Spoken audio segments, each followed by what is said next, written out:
Come possiamo migliorare guardando i campioni? Cosa possiamo prendere da loro? Vediamo tre aspetti fondamentali. Vediamo quali sono le parti in comune. Esattamente, dobbiamo vedere quali sono le parti in comune che hanno i giocatori, soprattutto i top player.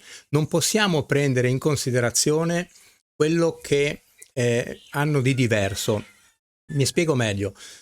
Se io ho un giocatore che è alto 2,20 m e ha un polso grosso così perché da ragazzino tirava dei sacchi di cemento, probabilmente lui avrà una biomeccanica per giocare il dritto e utilizzerà soprattutto magari la forza del polso e facendo così magari fa viaggiare la palla a una velocità supersonica. Allora, come posso utilizzare questo modello? Non lo posso utilizzare perché soltanto 5 persone al mondo magari possono fare un dritto del genere, nel senso che devo avere quelle caratteristiche antropometriche e fisiche per cui io riesco soltanto con la velocità del polso a giocare un dritto così veloce. Adesso io vi faccio vedere 6 giocatori top player che giocano il dritto e vediamo quali sono le parti che hanno in comune, quindi non le differenze. Quindi adesso analizziamo bene questi 6 spezzoni, questi 6 dritti e vedremo che ci sono molte parti che non corrispondono.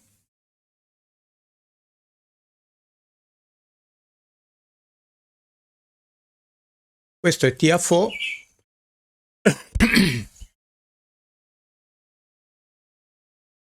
Vediamo il suo modo personale di muovere la racchetta. Sinner.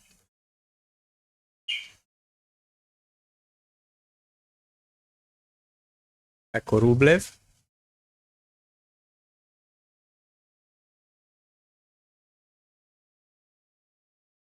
Norrie.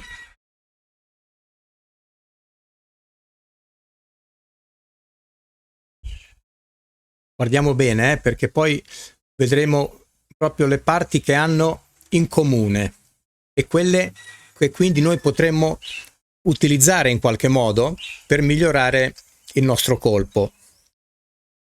Adesso facciamo un piccolo, questo è Nadal, facciamo un piccolo riassunto per quanto riguarda la preparazione del colpo. Ecco, vedete, se noi ci concentriamo sulla racchetta, la racchetta ha posizioni assolutamente personali e diverse. Allora, la racchetta di Tiafoe guarda in basso immediatamente, la racchetta di Nadal guarda in alto, abbastanza simile a quella di Rublev, la racchetta di Tsitsipas guarda leggermente in basso con la punta girata verso l'esterno, addirittura la racchetta di Sinner guarda dietro e anche quella di Norris guarda laterale.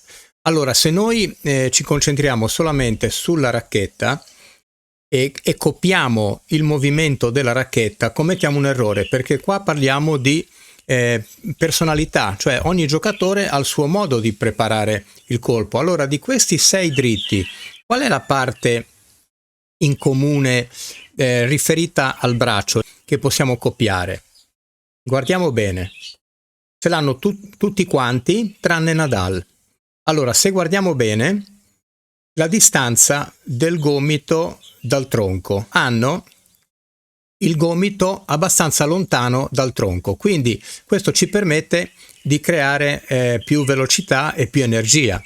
Quindi se io ad esempio facessi un dritto come Nadal, avrei bisogno di spinte aggiuntive che magari non ho per la mia condizione fisica, per la mia struttura, e quindi prenderei solamente molta spinta dal braccio per fare un dritto come Nadal col gomito abbastanza vicino, e magari ci riesco una volta, però a lungo andare potrebbe essere causa anche di infortunio.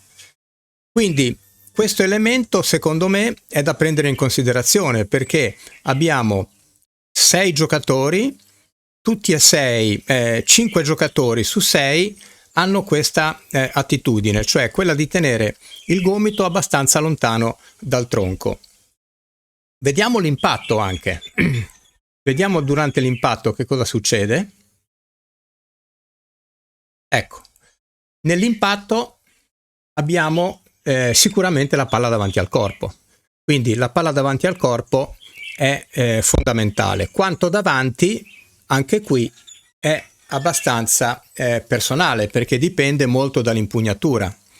Quindi vedete Rublev, Dimitrov, Nadal è un giocatore leggermente anomalo, perché lui usa una semi-western tendente alla western, però ha un movimento più da eastern, ha un impatto più da eastern, col braccio molto disteso.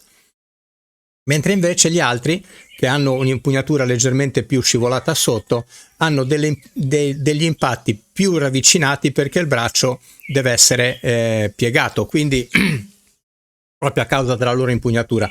Quindi anche questo aspetto qua è un aspetto fortemente personale, quindi io posso colpire la palla davanti al corpo, ma quanto davanti dipende poi anche da come impugno la racchetta.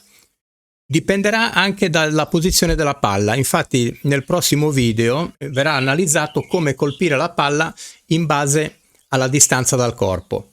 Quindi questo è un altro aspetto da considerare, quindi che possiamo copiare dai campioni, quindi la palla colpita davanti al corpo. E poi c'è un ulteriore aspetto. Quando io faccio un dritto, io devo ruotare il busto mentre colpisco la palla.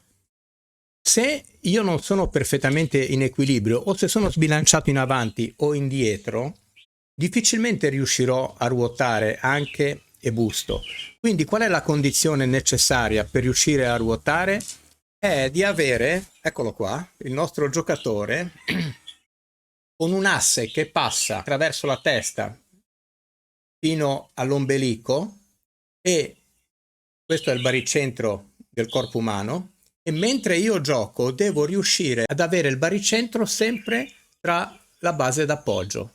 Se io ho il baricentro sempre tra la base d'appoggio, riesco a ruotare. Questo sia nel dritto che nel rovescio a due mani. Nel rovescio a una mano manterrò sicuramente meglio l'equilibrio e eviterò di cascare magari in avanti o all'indietro.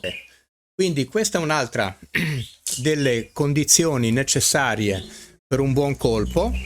Sintetizzando, noi possiamo dire che i 3 punti che oggi abbiamo preso in considerazione e che possono sicuramente fare la differenza sono la distanza del gomito dal corpo, l'equilibrio e l'impatto davanti al corpo. Queste 3 cose dovrebbero essere abbastanza costanti e andrebbero anche ricercate, perché se io ho un impatto davanti e quindi la palla bene davanti al corpo, riesco ad utilizzare bene tutte le leve.